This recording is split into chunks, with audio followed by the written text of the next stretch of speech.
Welcome to the ParentNet podcast by Focus on the Family Singapore. In each episode, we will be speaking with everyday parents and practitioners as they share with us gems from their parenthood journey. Keep tuning in to learn with us as we figure it out together.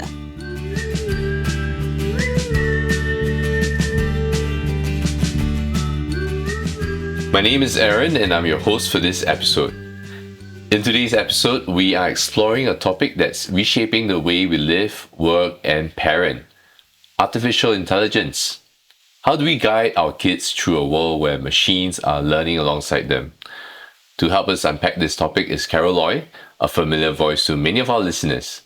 Carol is a digital literacy educator and founder of Village Consultancy, and she's passionate about equipping families to thrive in the digital age. Welcome, Carol. Could you share with us what you've been up to lately, especially in the area of digital parenting? So I have always been running sessions for parents, young people and children on three key areas actually. One is on digital wellness. How do we use technology in a way that can help us and not distract us from what we need to do? Second area is on mental toughness, mental health, because how we use our technology has impact on our mental well-being as well. And the third area is about leadership and communication. How do we communicate in a way that can help us to maintain strong relationships? Of course, starting in the family. So I've been running workshops, I've been having big group, small group conversations because the area of technology is shifting so very quickly. I have been talking for the past few years about, not just screen time, but also about how do we manage social media, how social media impacts us. How does social media really work? When should children have access to social media? And then moving on to talking about gaming, because now there are different kinds of games. Some of the games might look fun, but they may not carry the right values. And in the past 2 years or so, since generative AI has become so popular across the world, I find that even before I can settle on social media, even before I can talk about gaming, now I have very little choice but really have to explain and explore myself first. What is the power of generative AI? And more importantly, what is the implication for those of us involved in raising young children?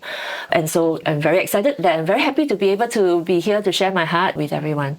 Yeah, for parents, for educators, we've been on this track of media discernment, right? What are some biggest shifts you have seen perhaps in children's behavior or development since AI and smart devices became part of everyday life? I think over the years, we have been slowly being trained in our habits of mind to be more and more self-centered. In the past, when we were children, we tend to focus or all have to follow a single programming by the public broadcasters, right? Everybody will, 9 o'clock, watch news. The whole family will watch together on the same screen. Everybody laugh about the same things. Increasingly over time, we kind of have fragmented experiences in terms of media consumption. After dinner, everybody will just go back to their own spaces. The kids will use technology to do their homework or chat with their friends, discuss projects. Parents also will go to our devices, be entertained on various stuff. And so over time, I find that there is fragmented kind of media consumption. There is less communal media experiences. In the past, we used to go to watch movies together, and now you see cinemas are closing. That is so sad. Yeah, so how do we find common experiences, and why are common experiences important? It brings the family together. There are common things that we can laugh about, things that we can learn from whatever media content that we are consuming. And so having common communal experiences can be a very important part of a family life. And increasingly, I find that being eroded. And what does it mean to children? I find that we get fewer and fewer opportunities to talk about values with our children. Because now we disperse to our own spaces. We don't know what the kids are watching or playing. The kids don't know what we are watching and playing. There is no commonality for us to talk about this. And then when we want to talk about values, the kids will say, yeah, I know already. It is so boring. And that is critical in the current times where we are talking about generative AI. Because generative AI, if we do not have a strong sense of discernment, we can't really tell what is reality, what is half truth, because generative AI tools tend to give us what we want, right? We ask for certain things, they will give us what we want to hear. But in reality, that's not what real life is. I often tell parents and the young people that I work with that, AI tools or AI companions, they call them, it might sound like a real person, but actually it's not real, because if we understand how generative AI works, it is a matter of managing data, huge amounts of data, to give us what we want. And when we always get what we want all the time, it kind of frames our mind that this is what reality is. When I go to school, I need my teachers to follow what I want. I need my friends to do what I want. I need to have options that can fulfill me. My happiness is important. Is that reality? I think increasingly parents or even grandparents, people who are involved in young people's life, we do need to give that balance. That reality is not like that. Reality is that we need to have hard conversations. Sometimes the people who really care for you will tell you the things that you don't like to hear, which is what not generative AI tools does. Yeah, so that's the trend that I am concerned with, that we are being trained to always be the center of everything. And that's not reality. So talking about this new reality, right? Our recent Healthy Sexuality Masterclass showed that 3 out of 4 young people in the US are using AI companions like Replica. We think it's a matter of time that this trend reaches Asia and Singapore. So what are your thoughts on AI companions? AI companions, firstly, as I mentioned earlier, I think the recognition is that it is not real. Does it meet a purpose? I think for some people, including adults, it does. Because if you really want to talk to someone late at night, and your friends or your parents are asleep, but you really need to get something out and process it. Some people do turn to AI companion because the AI companion never sleep and it's always there for you 24/7. It can be a very attractive option. The concern would be that if a person chooses to use AI companion to replace real world friendship or relationship, that becomes potentially problematic. I think there is a place for AI companion, but it really comes back to the individual. Am I able to discern, right? What is real and what is not real? Is it giving me information that is true? Because if it's not, then I need to reject. If it's true, then I can take it as knowledge and I process it to get wiser. But this skill of what is real and what is not real, it is not so straightforward, right? For very young kids, for example, in primary school, they need time. Their brains need time to mature. We adults need time to be able to engage them, talk about values. But our very busy family life, everybody having fragmented media consumption patterns, that becomes increasingly complex and difficult. So that is my concern. I hear concerns about young children not being able to discern because their minds are not ready, their experiences are not rich enough. So then how can we as parents help our children reap the benefits of AI while managing all these pitfalls and risks and exposures to negative kind of things? Yeah. I want to qualify though that children, when we talk about children, it's not just like very young children, toddlers or primary schoolers. If we explore or read more about neuroscience, how children's brain develop, the brain fully matures only in mid-20s. So which means that young people, secondary school children, young people, as in like even young adults, their brains are still very much in development. So how do we, by right, those of us with more mature brain, come alongside them? I find that what's important is to give them a strong anchor. What is that basis of deciding what is right and wrong? And that has to be based on your value, your character. And how do we build values and character? It has to first come from family, in my opinion. If the family is unable to provide that in a consistent way to the children, then how can we, by extended family or society as a whole, or maybe at a school level, if you see your child's classmate maybe having an issue, would we be willing to come alongside and support the family? And I think in an increasingly complex world like this, we need to look out for one another more. First, of course, holding on to the young people in our own lives. Secondly, look out for their generation, right? Look out for their friends. If they come and tell us about certain issues, how can we support their family? So one of our speakers at the masterclass, clinical psychologist Dr. Cao Yiting, also shared that the boundaries parents must give, right, must be specific for it to work. So what are some examples of parents giving specific boundaries? What does that look like?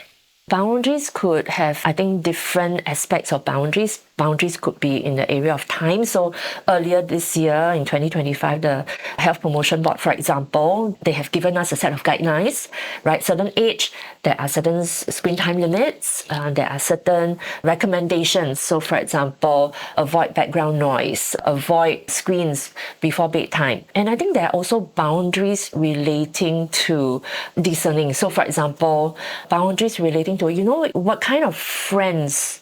How do you define friends? How close would you allow somebody to come very close to your heart on the deepest issue? And how do you decide whether this friend should be the friend at a very deep level, or maybe this friend is not so good, it's getting a little bit more toxic for you and it's okay to take a step back? Teaching young people boundaries in that way, starting from discerning friendship, it is another way of setting boundaries. So it's not just in terms of screen time per se, but also understanding friendship level.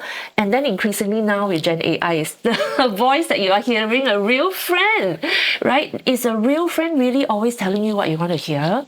Or would a friend that really cares for you will challenge your thinking, will call out what is not good in your life and try to work towards what is good for you? Of course, people will say that I can train my AI companion, right? But ultimately, it is not real. It is just a bunch of data. Is that what we want out of a friend?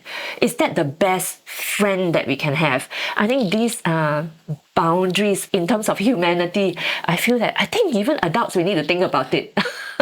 Because it can sound very real. I do hear even adults say, I don't need to see a counselor anymore because now I have somebody who is 24/7 and it's free. Yeah, I think that's really good insights, because even as adults, right, we sometimes don't even set boundaries for ourselves, right? And so what does that look like for our children? And for them, this is a new world. They've never been there before. Even for adults who have not been there before, it's really new territory for us to explore. So quoting Yi Ting again from the masterclass, she said that if parents themselves are confused about what's going on in the digital world, we can only expect that our children are also going to be confused about navigating the digital world. So Carol, how can parents help their children build discernment skills, especially when AI-generated content can be so personalized, persuasive, so real, right? Yeah, I think the first step is to overcome our own fear. Sometimes we think that things are moving so fast. I cannot catch up never mind. The school will teach them. My encouragement for parents do need to get our hands wet. We don't need to know every single generative AI tool very well, but we need to know how it works. We need to know, at least what is ChatGPT, how does ChatGPT work? It need not be a particular tool, but in terms of what is generative AI? Similar to gaming, for example, right? They don't need to play every single game that the children are playing, but understand why their children are interested in that game. What is the motivation? Or even social media, right? They need to know what platforms their children are on, what kind of things usually they see, and create space to discuss what they are consuming, who they are interacting with in those platforms. So I think firstly is to overcome our own fear. For me, when this thing first blew up 2 years ago, I do feel overwhelmed. Actually, even now when I monitor the situation, because things are moving so fast, and we do hear a lot of, there are a lot of good things that are happening through those developments, but there are also things that are quite concerning.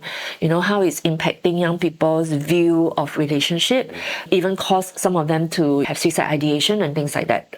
This is a time where we cannot just assume that things are going to be okay, because things are moving much faster than the past 15, 20 years. To me, I feel like we are in an inflection similar to how internet first came about.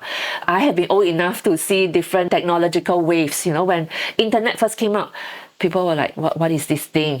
But it really changed the way that we work.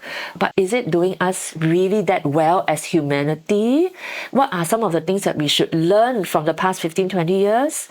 Now that it's a new wave, I believe that generative AI is going to be like a new wave, as much as how internet came out 20 years ago. What can we learn from history so that we know what we need to do moving forward, especially for the young people? So that's for the parents, right? So are there small daily habits or conversations that we can make with our children that can give us probably the greatest difference over time? Like the little things, like what can we do to just shift that behavior? You mentioned about how our habits are formed now, right? What are some things we can do? So while technology is changing very fast, right, there are still many things that actually can remain unchanged and should remain unchanged. And that includes connection with our children. So every day find the pockets of time. For example, mealtime. To me now, increasingly, that needs to be sacred, well protected with boundaries. Just now we talked about boundaries. Mealtime need to be boundary. You need to make sure that we dedicate time for it. Make sure that as much as possible, especially when the children are young, have the whole family sit down together and build that into a family rhythm and routine. My children are now 23 and 20. Even though maybe not every night we can have dinner together, but over the weekend we will try to make sure we schedule time together. Even on weekdays when we can't, we will try to still make sure that we have some time together, even in the day. So is prioritizing and having that habit of mind that family time is important. Why is family time important? Because that's where we can build the values and the character that we talked about, that needs to be the anchor for them to discern the different things that they are seeing, whether through Gen AI or gaming or social media. Yeah, so the little things can include very small things in our normal family life. How do we start your morning? Is your morning always very hurried, or is it a peaceful start? Do we encourage our children to face the day? How do we end the day? What are your bedtime routines? What is the last thing that you touch? Is it your child's hand or is it the phone? So these are small things. It might seem small things, but it builds the foundation for our children to be human. Human beings, that can touch their heart and their mind. So what are some practical tools will you give to parents out there who are struggling to balance tech use with offline experiences? So, without having to constantly fight over that tension, right? And perhaps you can differentiate your advice for those with younger children versus those with teens? Yeah, must continue to listen to Focus on the Family podcast. They have got very good tips. And I believe you all will also have some articles, right, on digital parenting. So the practical thing for parents is to stay one step ahead of the children. You may not know exactly everything, but just one step ahead. If your child is in preschool, what's the next step? In primary school, how do you withhold technology, for example? If your child comes to you and say, everybody has a smartphone, does it mean that you have to give a smartphone? So it's first to prepare ourselves, have that conversation with your spouse, if possible, so that you have a common position when it comes to your child, so that your child won't come to daddy for one thing and then go to mommy for one thing. And so staying one step ahead through learning, being in community, and as I said, focus on the family. Thank you so much for sharing your practical wisdom and passion for intentional parenting, Carol. I'm really inspired by your commitment to speak in these areas, right? So are there any last words of encouragement for parents who may feel overwhelmed or unsure about how to guide their children in this generative AI age? Take one day at a time, just really one day at a time. Get plugged into a healthy community. Be part of organizations like Focus on the Family when they have workshops. It is not a waste of time. I grew up as a beneficiary. I attended a lot of Focus on the Family workshops over the years when my children were younger, and it gives me some handles. And in an increasingly complex world, we parents need to first have the handles. How do we get the handles? Is when we interact with parents who have gone through the parenting journey, maybe also one step ahead of us, that can help us and give us the experiences and the wisdom that we need to survive that one day. No matter how much our children roll eyeballs at us, talk rudely at us, tomorrow can be a fresh start. Yeah, so it's to stay in community. There is hope. Raising children, it is not a bed of roses. There are highs and lows, but it is a very rewarding journey when we are in a healthy community. It's clear that parenting in an AI world isn't just about managing devices or setting limits, but it's about nurturing values, discernment, and connection. So thank you, Carol, once again for being here with us. For more parenting resources, visit family.org.sg/subscribe. If this episode resonated with you, hit follow to stay connected. Leave us a review or share this episode with a friend or with your community. That's all for today. Do keep tuning in to the Parent Ed podcast to learn and grow in your parenting journey.